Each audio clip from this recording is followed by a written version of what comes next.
ঝড়ের সঙ্গে বৃষ্টি হবার আভাস দিয়েছে আবহাওয়া অধিদপ্তর। ৮ জেলার উপর দিয়ে ঘন্টায় সর্বোচ্চ ৬০ কিলোমিটার বেগে এই ঝড় বৃষ্টির পূর্বাভাস রয়েছে। ৩ জুন দুপুরে ১টা পর্যন্ত দেশের অভ্যন্তরীণ নদীবন্দরগুলোর জন্য দেওয়া এক পূর্বাভাসে এ তথ্য জানানো হয়।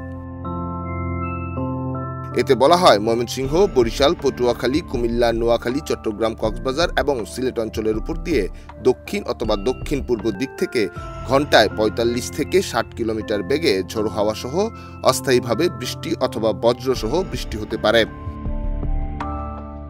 এসব এলাকার নৌবন্দরগুলোকে ১ নম্বর সংকেত দেখাতে বলা হয়েছে। এদিকে আজ সন্ধ্যা ৬টা পর্যন্ত আবহাওয়ার আরেক পূর্বাভাসে বলা হয়, ময়মনসিংহ, চট্টগ্রাম ও সিলেট বিভাগের কিছু কিছু জায়গায় এবং রংপুর, রাজশাহী, ঢাকা, খুলনা ও বরিশাল বিভাগের ২-১ জায়গায় হালকা থেকে মাঝারি ধরনের বৃষ্টি অথবা বজ্রসহ বৃষ্টি হতে পারে। ডেস্ক রিপোর্ট, দেশ রূপান্তর।